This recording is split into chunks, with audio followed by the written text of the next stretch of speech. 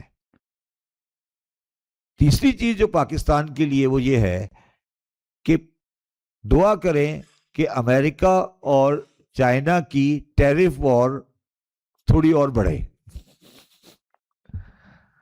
آپ نے سارے آپ کے جاننے والے ہی ہیں. وہ یار مجھے ٹی بیگ والی چائے لا دو. وہ سروس والوں نے ایک ٹائر کا پلانٹ لگایا ہے کراچی میں, دیکھا ہوگا آپ نے شاید. کیا نام ہے؟ کیا نام ہے؟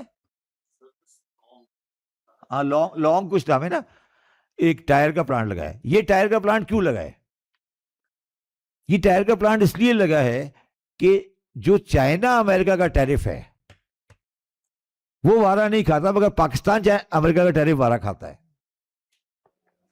اگر وہ ٹائر لانگ ایئر والا ایکسپورٹ کرے گا چائنا سے امریکہ تو ٹیرف کا ریٹ ہے 40, اور اگر ٹائر امپورٹ کرے گا پاکستان سے ٹیرف کا ریٹ ہے 12. تو آپ ساروں کو چائنا جائیں, چکر لگائیں اور یہ دیکھیں کہ کون سا ٹیرف کا ہائی آئٹم ہے امریکہ کے ساتھ, اور اس چائنیز کو بولیں ہماری جگہ خالی ہے, یہاں لگاؤ, ٹیرف کا ایڈوانٹیج لو, اللہ اللہ خیر صلی اللہ. ٹیکس کیا بھاڑ میں, سارا کھیل آنے والا ٹیرف کا ہے. امریکہ اور چائنا کے اندر ٹیرف کی جنگ ہونے والی ہے. وہ ٹرمپ پاگل ہے, اللہ کا شکر ہے وہ ٹرمپ پریزیڈنٹ ہے, وہ ٹرمپ پاگل رہے گا وہاں پہ, وہ ٹیرف کی جنگ چائنا سے لڑتا رہے گا. اس میں ہمارے 4 پیسے بن سکتے ہیں, کیونکہ جو چائنا کا ہمارا نقصان تھا نا وہ اب چائنا ٹیرف سے، دیکھیں نا ٹائر جو ہے، ٹائر آپ جانتے ہو، آپ لوگ تو انڈسٹریلسٹ ہو، ٹائر میں کوئی ربڑ چاہیے اور اسٹیل چاہیے، کوئی ایسی خاص سائنس ہے نہیں، آپ نے دبانا ہے ٹائر بن جانا ہے، ٹھیک ہے نا. تو اچھا وہ ٹائر اس نے پلانٹ لگایا نوری آباد میں، وہاں سے وہ ایکسپورٹ ہو جائے گا، اللہ اللہ خیر صلی اللہ، ملیشیا سے ربڑ آئے گی اور وہ اسٹیل کا وہ فریم آئے گا اور ٹائر چلا جائے گا. تو اب آپ کو جب آپ اسٹڈی دیکھ رہے ہیں تو آپ کو اب جو کھیل ساری آنے والی ہے وہ ہے ٹیرف کی. اس ٹیرف والی کھیل میں آپ کو دوسرا میں آپ کو سجیسٹ کرتا ہوں، جو آج آپ کو سجیسٹ کرنے جا رہا ہوں، جو آپ کا ای پی زیڈ ہے، میرا اپنا خیال ہے کہ آپ کا، آئی ڈونٹ نو، آپ لوگ بتائیں گے مجھے، آپ کا ای پی زیڈ کہاں کھڑا ہے؟ What is the status? کیا بہت کم چل رہا ہے؟ کیوں نہیں چل رہا؟ آباد نہیں ہو رہا.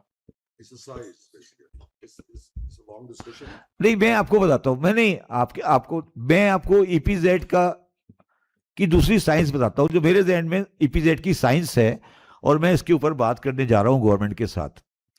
دیکھیں خاور صاحب، آپ نے اگر $500 ملین کا ایکسپورٹ کیا تو پاکستان کے لاء کے تحت آپ کو 500 بلین پاکستان لانا ہے نا، لانا ہے، اور اس کو لا کے روپے میں رکھنا ہے. پھر تمہارے بچے کو امریکہ میں $100 ملین چاہیے، پھر وہ کیسے ملے گا؟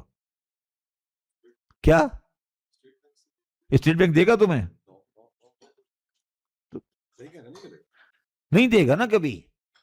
اسٹیٹ بینک تو آپ کو، دیکھیں نا، آپ کو کاروباریوں کی تو انہوں نے ہاتھ بڑوڑ دیا ہے نا، کہ آپ نے ایکسپورٹ کیا اور ایکسپورٹ کرنے کے بعد آپ کو روپے میں کنورٹ کرنا پڑ رہا ہے، ٹھیک ہے. اور آپ کو سنگاپور میں اچھا کاروبار مل رہا ہے، آپ کو دبئی میں اچھا کاروبار مل رہا ہے، 100 بلین کا کاروبار ہے، چائنا میں اچھا کاروبار مل رہا ہے، آپ خریدنا چاہتے ہیں، آپ تو نہیں خرید سکتے نا.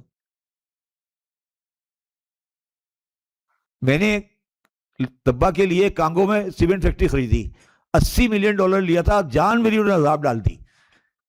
تو پاکستان جو انڈیا میں بزنس ایکسپینڈ ہوئی ہے وہ اس طرح ہوئی ہے کہ انہوں نے انڈینز کو باہر کا کاروبار خریدنے کی اجازت دے دی. آپ لوگ ای پی زیڈ کو فورن ایکسچینج کے لیے استعمال نہیں کر رہے. اگر آپ کا یہی کاروبار 500 ملین کی ایکسپورٹ ای پی زیڈ کی ہوگی تو آپ جو مرضی کریں.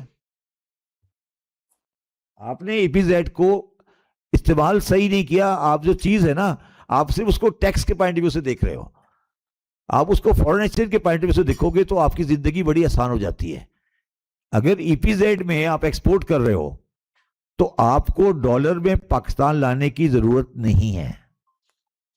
اگر لے بھی آئے تو واپس لے جانے میں کوئی اسٹیٹ بینک کی ریگولیشن نہیں ہے. تو میں تو گورنمنٹ کو یہ کہہ رہا ہوں کہ آپ نہیں ہے، کوئی ضرورت نہیں ہے. کیا کہہ رہے ہیں؟